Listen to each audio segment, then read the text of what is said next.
Hello, and welcome to Comic Book Herald Live. Hey, everybody, I'm Dave Busing, founder and editor in chief of comicbookherald.com. I see a few people in the chat here joining live. Thank you very much for joining. A number of you are saying muted. I actually just sang the most beautiful rendition of Amazing Grace you've ever heard. I listen, I know when I'm on and I know when I'm missing notes. I'm not classically trained.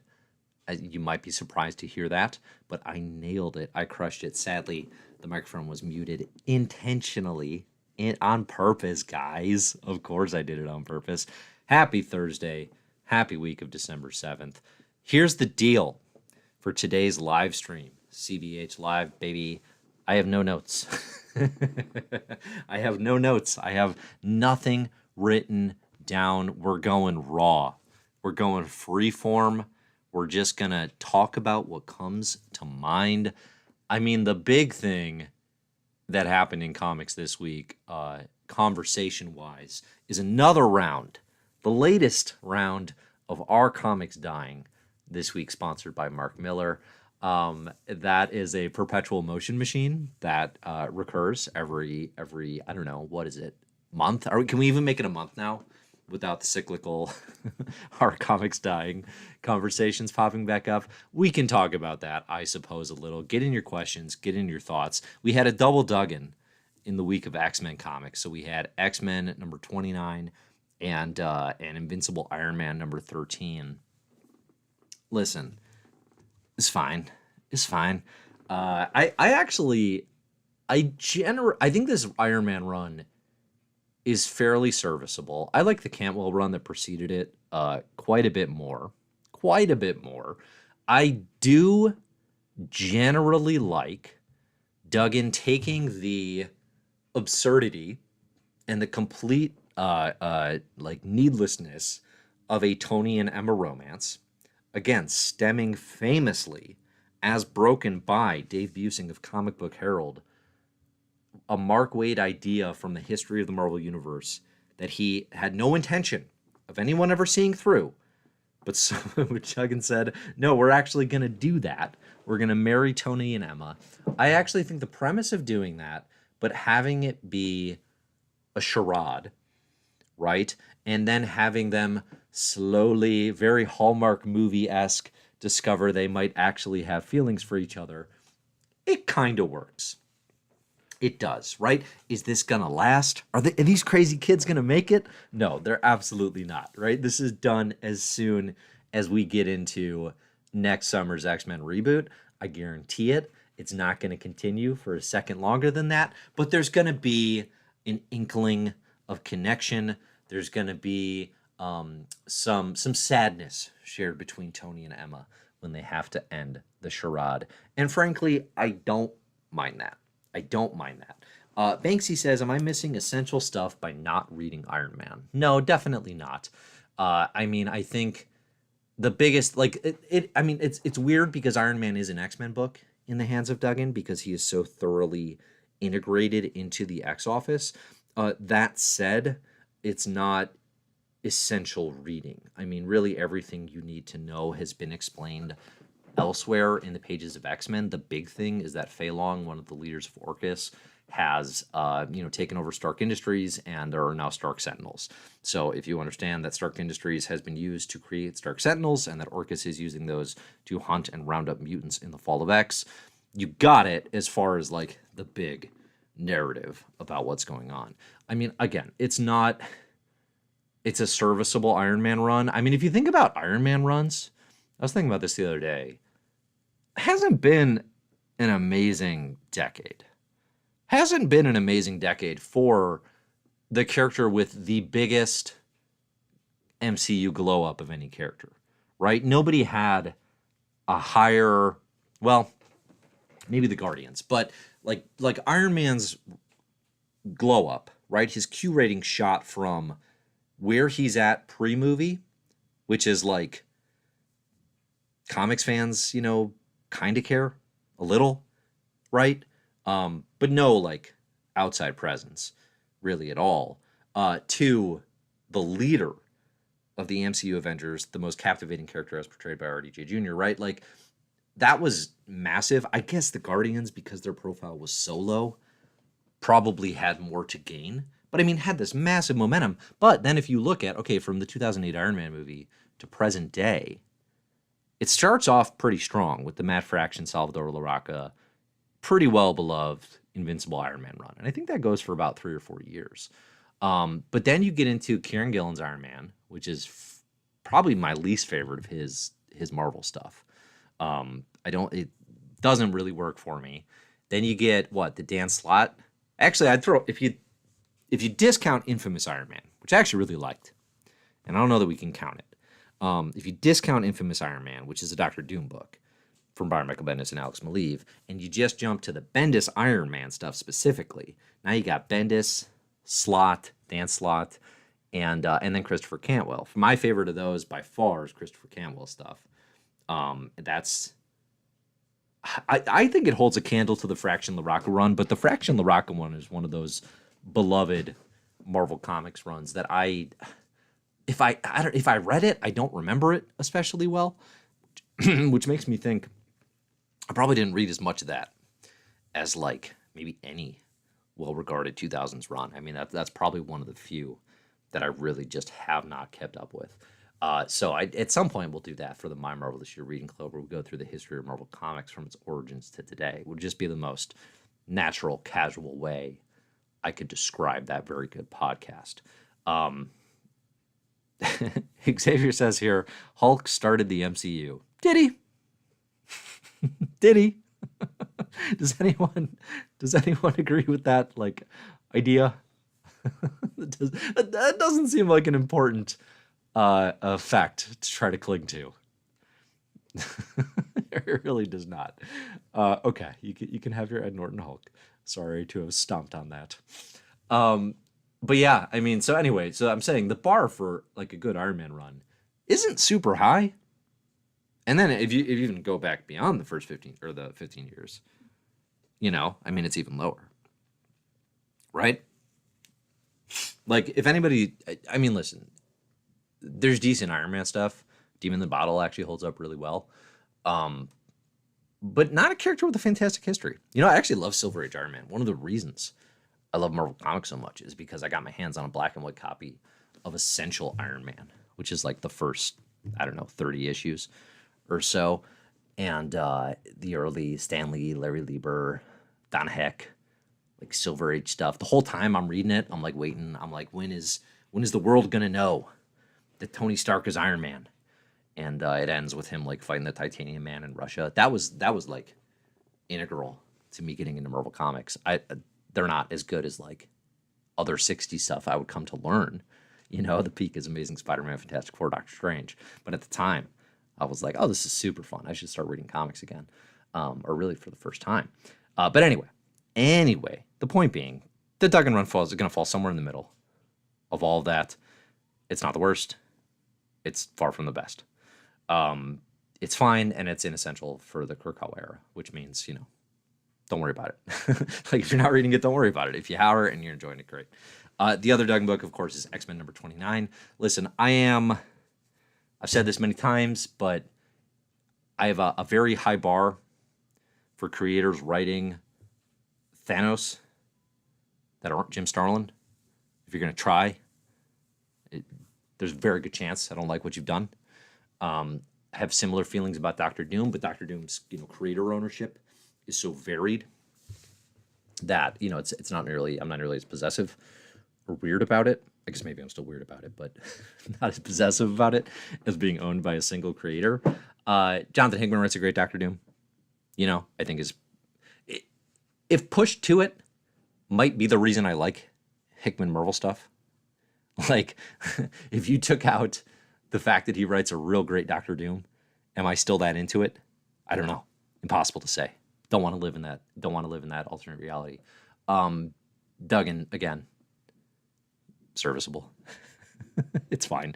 I really liked calling back to the House of X moment with Professor X reaching out to the world and Doctor Doom being the one individual who anticipated that Charlie Ballgame was going to do that and was able to talk back to him psychically as Charlie utilized his abilities to their fullest effect. That was a nice touch. That was a nice beat. You have Doctor Doom creating essentially his own X-Men in Latveria, which kind of, tentatively sets the stage for Doom as almost like a reluctant ally against Orcus, kind of thing. I mean, I think if you look at Orcus at this point and you look at like who is on their side, there are some very notable supervillain presences who are not, who would bristle at the idea that they would be in control and not them. I do think that is an appropriate fit for Doctor Doom. I don't know how much Doom you can cram into Fall of the House of X with 5 issues remaining. It is one of those things where it's like, we're a little late in the game to add this to the story. That said, I'm never really actually opposed to adding Doctor Doom to any narrative, so maybe it'll work out fantastically well. But those were this week's comics. On the X-Men side of things, somebody in the chat, give us the Alpha Flight update. What phenomenally essential and compelling narratives happened in Alpha Flight number 5? If you hit us with those, I will read them out loud. Vincent asked, didn't Tom Taylor have a run in there? Tom Taylor did do the Superior Iron Man. You're right. That was Access era Superior Iron Man, which was a Superior Spider-Man ripoff, but was like, man, Access had such an outsized influence for being such a not good event. But then you had Tony in that goofy silver evil meanie armor for the end of Hickman's New Avengers and Avengers. You're right. That run falls somewhere in the middle as well. It's like a miniseries, really. I think it's like 8 issues, if that. What else do we got? Chris says Silver Age's Journey into Mystery Thor is underrated. It is. It's actually it's probably actually the number 3 of the era, even though I often put Doctor Strange as the number 3. Number 1 is Amazing Spider-Man. Number 2 is Fantastic Four. You want to flip those, that's fine. And then your number 3, you want to put Journey into Mystery and Thor in there? I mean, Kirby's Journey into Mystery and Thor, arguably better. No, it's not. Not better than Fantastic Four. But you could put it at number 3. I'd be fine with that. I could be fine with that. Jordy says it was frustrating to see a few panels from back when Moira could have been a character. I mean, yeah. I saw, okay, so I was on Twitter this week. Huge mistake. Shouldn't have done it. I did it. I've been doing it for a couple weeks now. I can just feel myself. The thing about the effect of thinking about and talking about comics online, in like social media, just everyone gets to have an opinion and like equal voice, which sounds very democratic in theory. The thing about it is I get sucked into thinking it matters. It's like intellectually, like if you haven't been on Twitter for a while, you can come and kind of view it from a distance and you can recognize that, oh, they're spinning their wheels on the death of comics again. And you kind of know, like there are issues to discuss as far as like comic sales and, what can be done for retailers and that sort of thing. But they're not happening here, right? These are just people yelling at each other and refusing to hear what the other side is saying. But then when you actually sink into it, all of a sudden I'm sitting there doing dishes this morning or whatever, and I'm thinking about it of my own accord, and I'm getting mad. It's like, why am I doing that? There are much bigger problems in my day-to-day, in the world, than fans being upset about comic books.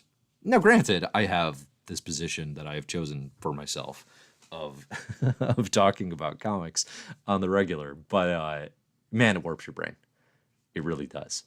But anyway, I was there making this mistake that I repeatedly make, and I saw something that was not incorrectly lamenting the wasted potential of Moira, which I have said many times.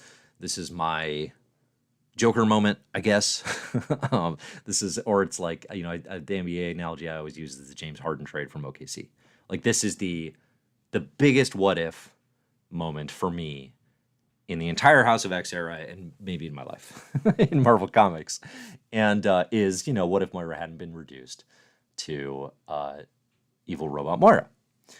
And I did see someone in their effort to support that this is a bad thing, which I agree.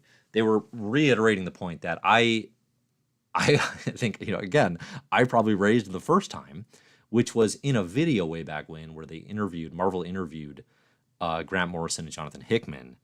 Somebody asked the question about like what it was like right after X Lives and X Deaths must have ended. I think it was the 100th year celebration, so there's a short clip out of context, but they asked the question, was that the plan for Moira? And Hickman very awkwardly is like, that wasn't the plan. Or he's like, I can't answer that, but that wasn't the plan. And then he just leaves it hanging. And the implication that I took from it in the moment was, holy shit, he just called out Ben Percy.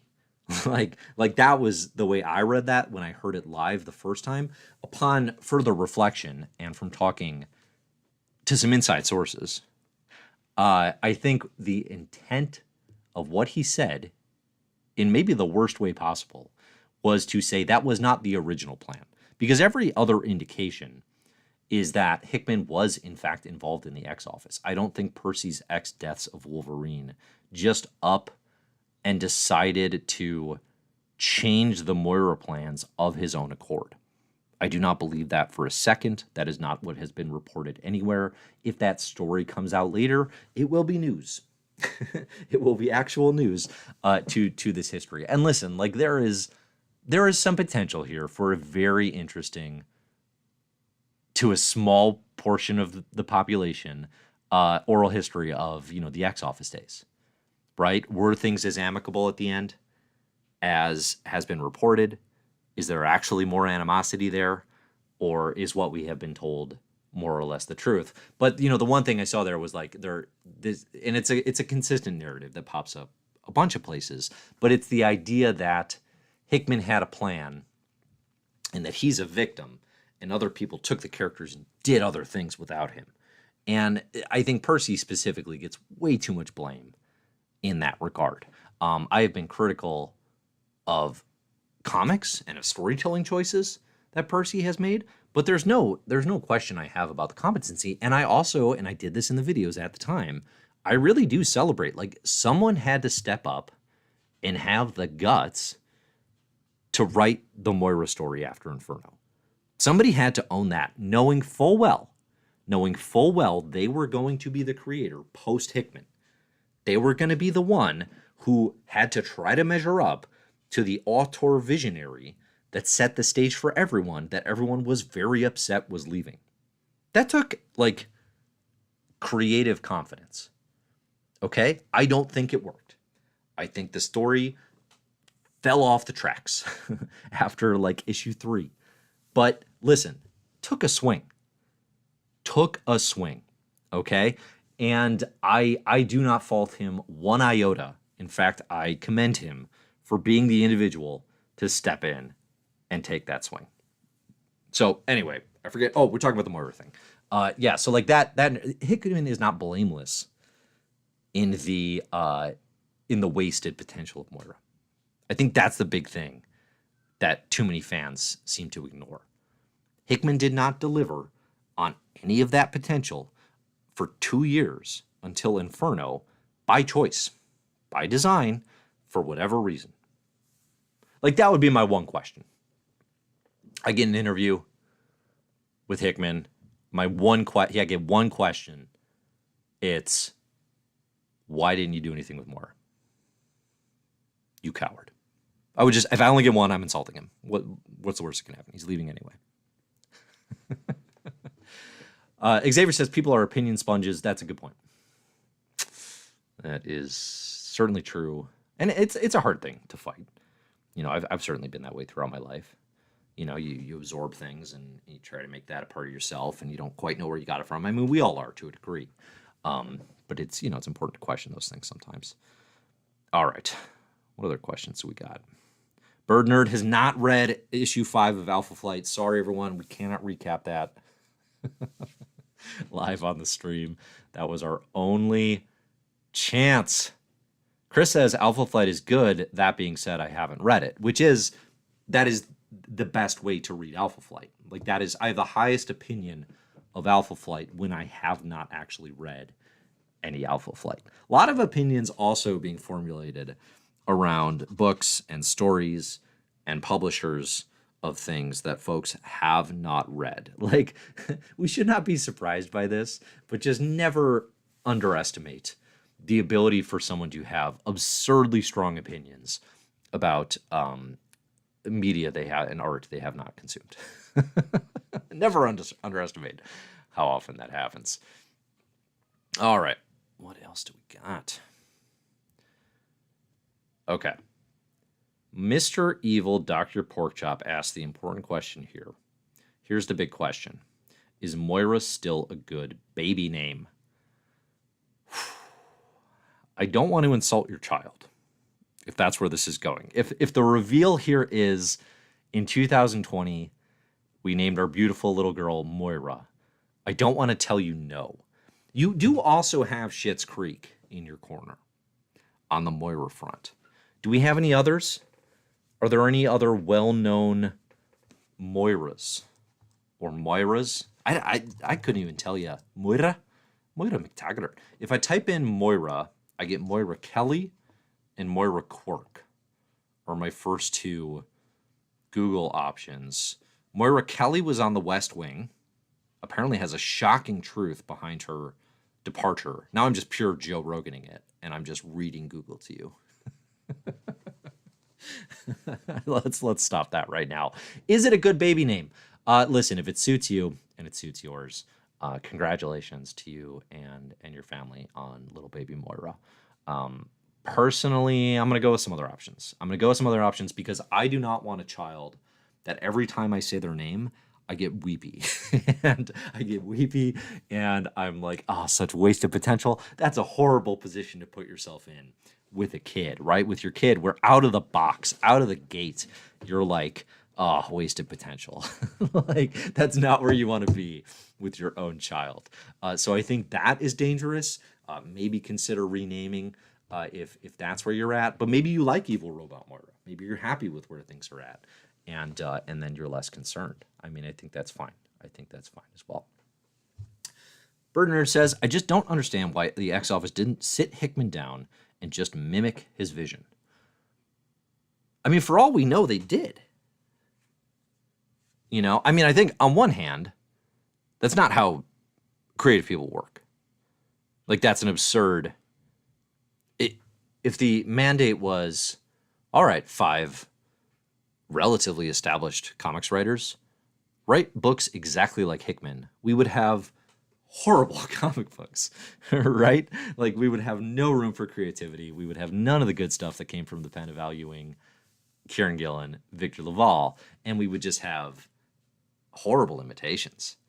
I mean, you don't want to read the amateur imitation of somebody who does something well, you know? So like, and so anyway, even if you're not just talking writing style and you're talking following the vision, we don't know that they didn't, is the thing. Everyone assumes that Hickman had a better vision than what we got, but we don't know that, and we never will. The history tells us that was probably true. I think Hickman would have really done some work to sell the vision as well, had his X-Men run continued, right? But it didn't, and we don't actually know what the plan was. The only people who know are Hickman and maybe the people inside that room. You know, I mean, yes, I would love, as part of the oral history, like, well, here are the notes John gave us, and here's where we deviated, and here's why. I think that stuff would be really interesting. But we don't know how much really changed. Hank asks, are you excited for Hickman's Ultimate Universe, though?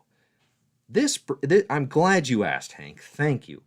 I am now. I am actually very excited for the Ultimate Universe relaunch. We got Hickman, Chiquetto, Spider-Man. You got Peach Momoko on X-Men, which is going to be fascinating. and then you got Brian Edward Hill and Stefano Caselli on Ultimate Black Panther. I mean, I think Marvel is in a malaise, as I've been saying, uh, not because they went woke, but because the comics have been relatively average as a whole, and they're missing a central vision. They're missing a core. It was supposed to be X-Men, but X-Men is on its way out, transitioning to something new. Um, the idea, you just see so many. I've seen so many voices now where it's like Mystique and Destiny had a baby, therefore Marvel Comics are bad and dying. It's like the leaps in logic to get there. It's like there are so many Marvel books, y'all. There are so many. They're doing so many different things. We might agree that Marvel is in need of change, but that someone can come to that conclusion versus mine, the total opposite ends of the spectrum in terms of why we think Marvel needs change. I think Marvel could use new leadership. I mean, it's a weird thing to call, and I would almost never do this, to call like for, essentially like the firing of someone. But like, I don't know, when you get your job and it's immediately reported that you did career yellowface, like, I don't feel that bad for Cebulski. I mean, listen, the guy's had 5-6 years. We're still in Marvel Fresh Start. um, there's been some positive behind the scenes stuff for the old heads, getting the licenses back to ROM. And do we get Micronauts yet? Getting omnibuses like that. People are going to enjoy that. That's nice. But where's the vision? Where's the vision? What is the core of this universe? Where's anything going? I would love to see an editor-in-chief from like anywhere in comics, but I don't know, like a Boom Studios, or you're probably not going to do Image, but like Vault's a bad example. Vault, honestly, the Vault editors, I think Vault has problems, but those editors have storytelling vision. Get someone young and hungry, younger and hungrier, but with publishing experience. I would love to see someone who comes in with like actual storytelling vision that reflects a Marvel universe that feels essential again, that feels like it's going places, and that has a variety of comics. I think DC's in a much healthier position right now. I actually just tweeted this, but like, I feel like Murray Javins as DC's editor-in-chief is like weirdly underrated. And that's probably where you want to be as an editor-in-chief, because people only really talk about that position when they're complaining about it, when they're mad about it, and when they're insulting an editor-in-chief who pretended to be a Japanese man to get work. They aren't talking about the fact that Murray Javins has like really fully righted DC's ongoing superhero universe. DC was a mess when she took over at the end of 2020. Like a mess. I stopped reading, and Black Label has this massive potential to continue DC's stranglehold on collected editions, where they have always dominated Marvel. The superhero ongoings are interesting. The stuff they've done experimentally, putting short stories in the backs of your ongoings. So instead of Marvel's just cycle of failure with 5-issue miniseries, you have these backup stories. I don't always necessarily read them. I don't know that it's a perfect answer, but it allows for artistic freedom. It allows for creative opportunities. You get some interesting creators. You get Cy Spurrier and Danny doing a backup in Detective Comics or whatever. I wouldn't have bought that mini. I wouldn't, but I'm reading Detective Comics because Ron V is one of the best writers in comics. It's good stuff, So I feel like Murray Javins is underrated, which, like, if you're a GM or a coach, is where you want to be, right? Like, we don't talk about, well, whatever. We talk about GMs and coaches. You all won't understand. Everybody will get mad at me. But anyway, new editor-in-chief. It's time. I think we can all agree it's time. Like, I don't know. What would the argument be against that at this point for Marvel? I have no idea. No idea. Okay. Where were we? I don't remember. Let's look at what the questions are. Because again, I told you this conversation would be raw. Told you it'd be free form. Told you things could get weird. Oh no. I'm trying to scroll. And now I'm leaning on my keyboard. I'm zooming in on the questions instead of scrolling. Things are getting crazy. That's how raw it is. here on this live stream. What do we got? What questions? Bird Nerd says, yeah, you're right, Dave. Mimicking Hickman would ruin the creatorship of the titles. Yeah, I do agree. Raphael asks, have you talked about Sabretooth War? Well, it hasn't started yet. I think I talked about it when it was announced. I'm very excited that Laval is going to be joining Ben Percy on Wolverine. I think I've known that they are friends and friendly.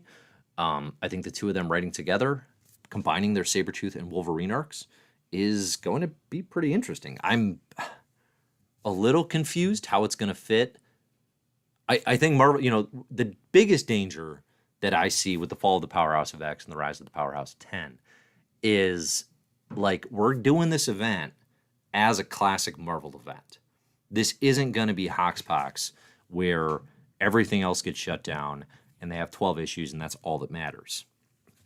These are going to be your classic event issues, and then the tie-ins are going to be the regular ongoings that continue around them, right? Like, it was just announced in the end of this X-Men issue that after the fall of the Powerhouse of X #1, X-Men number 30 or whatever is going to be like the next issue in that journey. So we're going to have the classic tie-in structure. Where's Wolverine Sabretooth War going to fit in all that? Is it even going to try? And then is it going to feel disconnected because of that? Which has been, my main concern for the Percyverse, when I have been enjoying it, is like it always feels like it's an afterthought, like cast to the side of the actual big picture Krakoan narrative. So that'd be my concern for Sabretooth War. But I'm tentatively, I'm interested to see what they can bring to the table there. Let's see. Truth Teller asks, was Dave down on Duggan's Doom dialogue? That's a good Fox and Sox edition. Was Dave down on Duggan's Doom dialogue?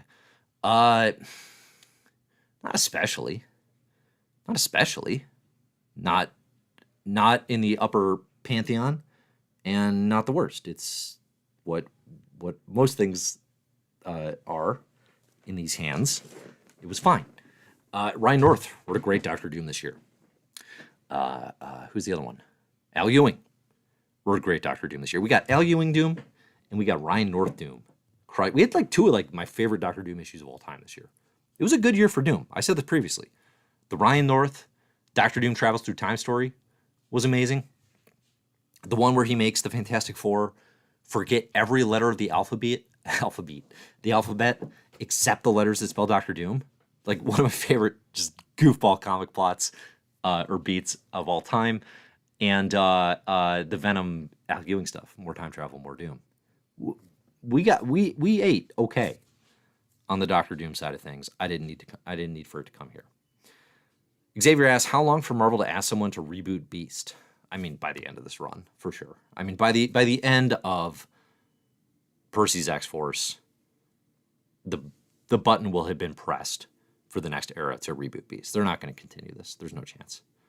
0% chance. I'm calling that one now. Let's see. Mr. Bubbles says, or no, maybe not Mr. Bubbles. I don't want to misattribute you. Somebody said, please no more woke whining. Are we asking for me? Or for the people who are whining about woke? I don't know if that was unclear. I'm not whining about things being woke. I'm whining about people whining about things being woke. There's a difference. Let's see. Fast says, I don't get sports references. That was as limited a sports reference as I could possibly have given you. I promise you. Absolutely promise you. Mr. Evil Dr. Porkchop asks, thoughts on Brevoort as editor-in-chief?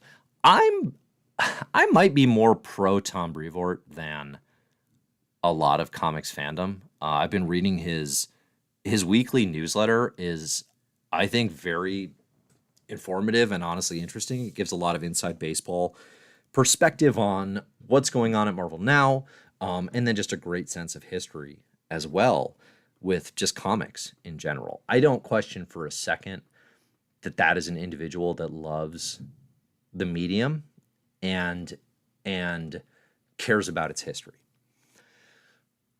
I think, for my money, he's too much a part of the foundation of what Marvel has been to decide where it's going to go next. I think if it was going to happen for Brevoort as editor-in-chief, it would have happened instead of Sobalski, post Axel Alonso. That was the window, I think, and I don't know if it's a position that he doesn't actively seek. He's probably written about it, frankly. He's not super... it doesn't seem like it's something that he's targeting. I think he genuinely enjoys the act of editing comics and making comic books. So I don't know that it's really like... But he's definitely the biggest name that inside comics people would know who, from in-house, who could step into that role. I would like to see them... I mean, listen, it's nice that they can promote from within and all that, but I would like to see the Marvel Knights era, Joe Quesada, Jimmy Palmiotti. I know they didn't come in immediately as editor-in-chief, but like somebody from the outside coming in and figuring out, how do you write this ship? How do you get people excited about Marvel Comics in the way that we feel like they could be and should be? That would be my preference for sure. Okay. Let's see. Lord of Flex says the best comic today is Conan from Titan Comics. You know, it's the Jim Zub run. Zub has a clear fascination with Conan. I've never been a big Conan the Barbarian guy. I think I've read a little of the Busiek, Kerry Nord stuff and the Jason Aaron Asrar runs. None of the novels. That's a tough sell for me personally, but I mean, I feel like it's getting buzz. I might want to check that one out going into next year. I definitely might want to check that one out. Jordy asks, how do you think about Kieran Gillen's work in the X-Office? I feel like he's good about his stories feeling important and different. Happy he's getting X-Men Forever. Yeah, I love Gillen being around for the X-Office. Kieran Gillen and Al Ewing and Victor LaValle saved the post-Hickman X-Men experience. They made it so that it has been worthwhile and relevant through to the finish line. It would not have been otherwise. Let's see. Banksy says, kind of seemed like slight shots at Hickman toward the beginning through Doom's dialogue. I doubt that. I doubt that. I would need to hear what specifically you thought might have been the case. Let's see. Banksy asks, have you been reading Zdarsky's Batman? Yeah, I read up until the Gotham War, whatever crossover event they're doing now. I read everything up to that point. And I was not compelled enough to continue. Detective Comics is way more my speed. They were both fine arcs, but not actually exciting and far below Zdarsky and Chiquetto's work on Daredevil, in my view. I don't know if Gotham War is especially interesting or messy. I gathered something big happened, and somehow I've avoided the spoiler of specifically what it was. If you want to mention it here, frankly, I don't care if I get spoiled. Maybe others do. But yeah, I mean, I've checked out, so somebody's got to let me know if I need to jump back in on that one. Let's see. Jordy asks, is there a character that's been changed so much by the Krakoan era you think their character will be changed permanently? Professor X, I think you have to continue the trajectory of their mutant savior and fall from grace. And I think you can pretty naturally. You know, I think the challenge of the reboot or the refresh of X-Men, I don't expect it's going to, like, pretend Krakoa never happened. I mean, because one possibility, and people keep asking, like, how could they do it? I mean, one strong possibility is, you know, we use Moira's 11th lifeline, and everything actually resets, and we just set the table again, and basically we reboot the Marvel Universe, which they've kind of never done. It's a very realistic possibility. I mean, that was always the intention, right? That was always the reset button that Hickman put on the table so you could get out of that. I don't know that they're actually going to do that. You know, but every time I over the, you know, first couple years of the Krakoa era that I said it'd be so weird if they never did anything with X regarding the Powers of 10 stuff or Moira, I've been let down. So at this point, I have no confidence that it will happen. It's a very natural reset button, and it would allow you to just kind of start over. And then if they do go that route, then the only character who changes permanently is anyone who remembers what came before, which might be no one. But if you don't do that, and it is just kind of everything keeps moving, I think Professor X will change significantly, Magneto a little bit, but he bounced around the varying poles so often anyway. Who else? Who's had a big kind of like game-changing Krakoa experience? I'm thinking now just on the Quiet Council. I mean, Beast probably has a lot to atone for, you know, if you go that route. Yeah, it's going to be a tricky one, I think. But we'll see what the plan is. All right, let's see. Mr. Bubbles asks, do you still collect any physical copies? I sure do.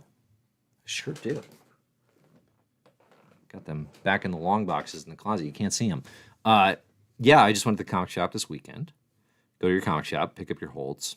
I didn't do it for a few weeks. Felt badly about that. Comic shop needs that money. And let's see, I picked up all my pulls at this point. I'm still getting Immortal X-Men. I'm still getting X-Men Red. Otherwise, I don't pull a hell of a lot of superhero stuff. I picked up every issue they had of Ice Cream Man in stock. Every issue they had of Swan Songs in stock. I picked up Rare Flavors, the new Ron V. Felipe Andrade Boom Studios series. I picked up every back issue of Ice Cream Man they had.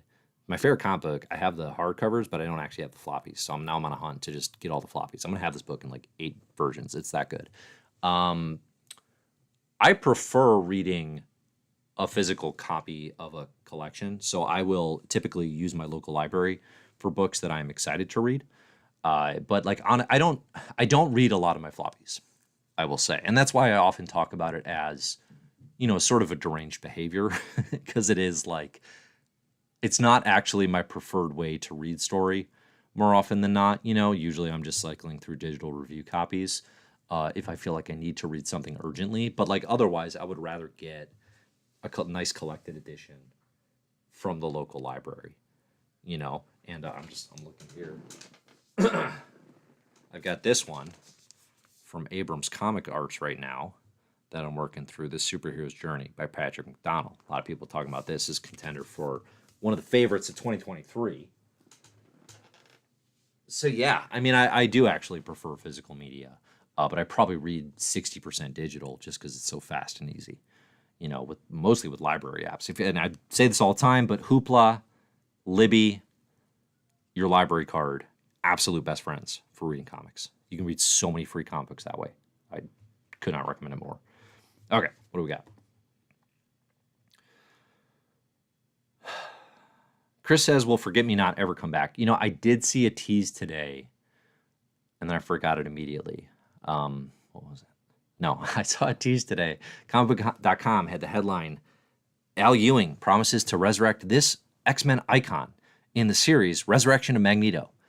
And I thought that was very funny phrasing because it tries to create a sense of mystery as to who might be brought back in the book called Resurrection of Magneto, which made me think it would be the funniest and coolest damn thing if Al Ewing, in his book Resurrection of Magneto, did not do anything to bring Magneto back, but instead brought back, I said Don the Lobster, you say Forget Me Not. Either way, X-Men icons. Either way, that would be amazing. Al Ewing's already my favorite Marvel writer. That would simply put a period on the end of that sentence. We would say, that cannot be undone. Nobody's coming for that title. Conversation's over. Enjoy it. That would be pretty incredible. Banksy had a question about Realm of X. That is not a question I will be answering. Did not read it beyond the first couple issues.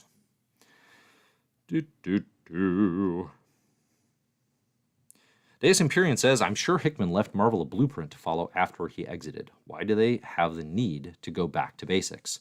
I mean, I think they are following the blueprint to some degree through the end of the Krakoa era.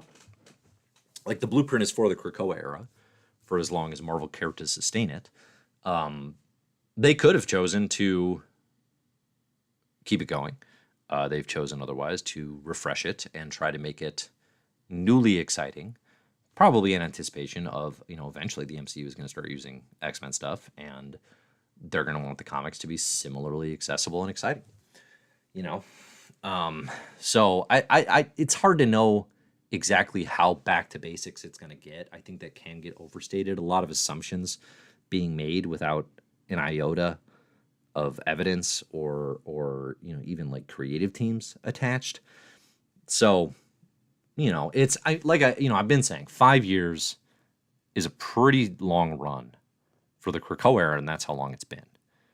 So we've actually gotten really as many at-bats as you kind of could have hoped for. I like the idea of Krakoa remaining as a sovereign nation in the mutant, but at the same time, like, this era is ready for an ending. It is. I think if you've been playing along, I mean, it's not able to sustain what it was. So I'm not bothered by the fact that it's ending. I mean, again, I'm trying to be positive about what the reboot is going to look like. I'll be curious to read it and see where it starts for sure, but I've got my guard up about it. I'm not like, but I don't know. All it's going to take is Brevoort being like announcing some creators that I'm excited about, and I'll be back in and excited on that. It's not impossible. Caleb says, David approves of double dipping. I feel like a moral weight has been lifted from my shoulders. No, that would be buying a comic in multiple formats, I believe you're saying. Yeah, I don't do it often. But I will for stuff that I really love. Ice Cream Man, like I mentioned. I've got Bone in multiple formats. Probably not a ton of... Oh, I've got the Hickman omnibuses as well as all of the single issues. Omnibuses are tough to pass on. That's my kryptonite. If I see an omnibus of something I love, like that is... And like, I mean, I've read maybe 2 or 3 of them. I don't know why I buy them. They're horrible to actually read. But man, if I see an omnibus, I'm immediately tempted. All right. What other questions we got here? Killing asks, have you read World's Finest? Okay. Everybody in the comments. Everybody here.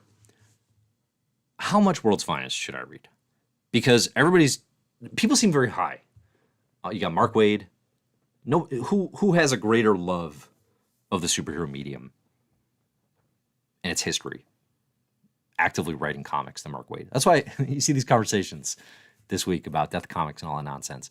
And one of the complaints is, they're not like they used to be, right? They're not the escapist entertainment. They're not just telling good stories. That's Mark Waid's whole deal. That is Mark Waid's whole ass deal. Dude's out here writing World's Finest, writing Shazam. Writes a beautiful, what superhero comics kind of used to be, flavor with a mild modern adjustment. But I read the first issue and it just felt familiar. I love Dan Mora a lot. I mean, it looked great, but the Waid approach to a Batman Superman book just felt very like, yeah, I kind of feel like I've been here before. But if people are like, no, it's secretly there's much more to it, I'm open to it. I'm open to the idea. I'm still finalizing my best superhero comics of the year list, and that is on the list as far as one that I maybe want to read more of. So I'm curious to check it out. Did I mention last stream that Riddler Year One is actually very good? I think I did. That blew my mind. It was like, I just didn't see that coming. It's a great comic, like genuinely really good. Good year for the celebs. Good year for the celebs jumping into comics. Let's see. Xavier asks, is the never-ending process of comics explain why they can never do a good ending to any story? I mean, the Marvel Universe and the DC universes are not built for endings. They don't end. So that said, I wouldn't say there's never any good endings. 2015 Secret Wars is a perfect ending to the Hickman saga, the first go-around. Other stories with good endings. That's an interesting question.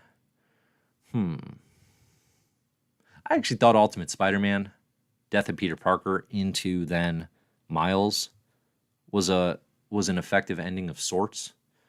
People have real loud opinions about Bendis, but that one I thought worked. What other good endings in superhero comics, and why can't I think of any? It's definitely not a medium built for that.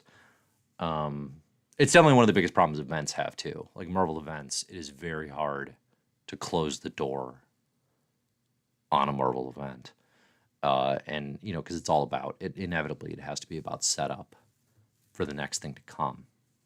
That's a good question. That's an interesting question. I'd have to probably sit down and look at the books. Obviously, certain runs, like certain creator runs and arcs, can have endings, but like something that really feels like a shut the door moment, which is what Fall of the House of X and Rise of the Powers of 10. Like ideally, that will be what it is. And if it has an incredibly strong ending, it is going to change the perception people have of this era going back. Like if it has a great start and a really interesting ending, and then like people are going to forget about the middle. People are going to forget about the journey. It will get talked about more glowingly if they nail this ending. All right, what do we got? Banksy says World's Finest is great. John says it's a really entertaining comic, and the more lore you know, the more rewarding it is. Sure. You got Dan Moore drawing the whole universe. Yep, definitely. That's appealing. Voss says art is great, just feels like I've read it before. Yeah. That was my worry, I think. Okay. What else? Getting your thoughts. Getting your final questions here. I'm going to get a sip of water.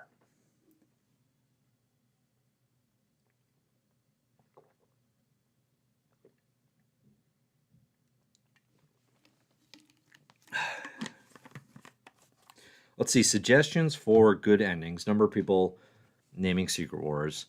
Immortal Hulk. I got to read that again. That ending actually, I love Immortal Hulk. But that ending felt, I don't know. I was missing something, some sort of emotional connection. It wasn't as interesting. I got to read it again. I think probably what happened actually at the end of Immortal Hulk for me was, I'd been reading it in chunks along the way, but then towards the end, I was just reading every issue month to month, and I probably just did not have it as firmly lodged in my brain as I needed to go into that ending with to give it a real chance. Deus Imperium says Invincible. Does that have a great ending? It does end, which is kind of its deal, right? I'm going through Convincible right now. So Convincible is the My Marvelous Year spinoff, where I am battling for my life against my co-host, Zach Dean. He does not think Invincible is nearly as good as I have thought it was. I have it ranked absurdly high on my best comics of all time list on Comic Book Herald. And it is definitely not the easiest of challenges to say why Invincible was so appealing to a younger me getting into superhero comics and comics in general now. But definitely the biggest thing that stands out, or the thing you remember about it, I think in a lot of cases, is it says, what do superhero comics normally do? Or what's a problem that they often have?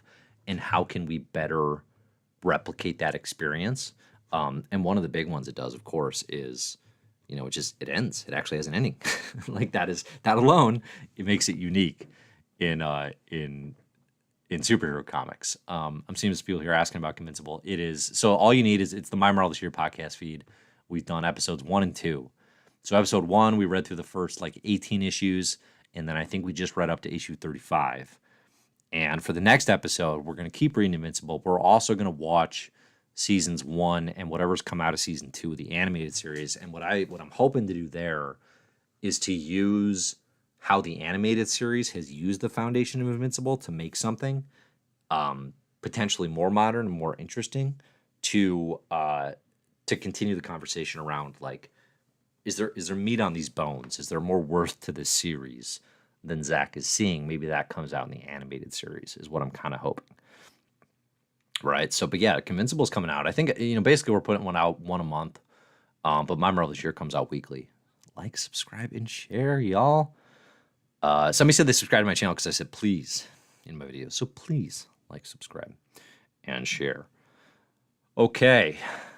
Jordy says, any final predictions or theories for the Krakoan era? I will probably do one last hurrah of a video of a road to the fall and the rise. I may work some theories in there. I think, it is interesting to consider, like, what are even the questions that we're still asking? Who's the Dominion is a big one. What, if anything, will be done revisiting Moira's lifelines where we started? Are we just pretending the phalanx don't exist anymore? I think those sorts of questions. There's a cover that got everyone talking this week where someone is pointing a gun at Moira, sitting on a park bench. Bum, bum, bum, bum, bum, bum, bum. Right? Was that Jethro Tull? That's Jethro Tull. Maybe it's Jethro with the gun. We don't know. They didn't show any other parts, just the gun. So somebody's traveling through time. Are they traveling through lifelines as well? That could be interesting. But yeah, maybe I'll work in some theories. I don't know. I'm way less in a theory space than early days. I mean, theory space, that was the coolest part about House and Powers, right? When you get so absorbed in potential and in a narrative and in these superhero universes, and I think we saw it with fandom, and it's definitely how my brain works. It's just like you can't help but just think about a million ways this could go and what it could do. And now I'm just kind of like, just show me. Let's just see. We're here. We made it. All right. What else do we got? Okay.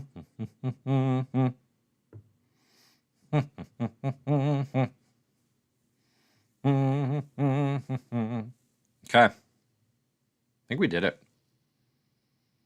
Good job, everybody.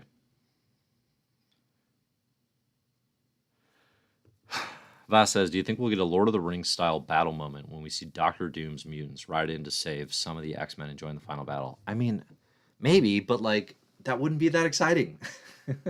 Be like an off the beaten path final issue of this run that is not integrated into the process, into the narrative. That would just be like a weird little Easter egg to toss in all of a sudden. Don't add things now. Just resolve some things. What's going on with Doug? Where is Doug? Somebody's got to teach me how to Dougie. All right. Bernard says all of Dave's old predictions would have been cool for Krakoan era. Well, they all came true. So everything you saw in this era of Krakoa comics that's what I said. That's definitely what I said was going to happen. Xavier said, how dare you, Xavier? All Dave's predictions would be contradictory. I doubt that.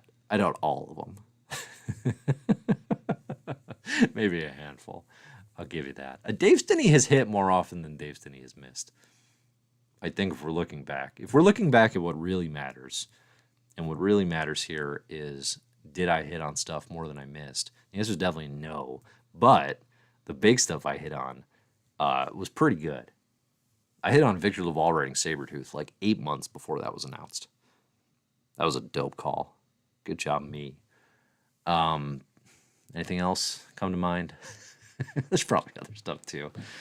Let's see. What are people saying that they want to see come back?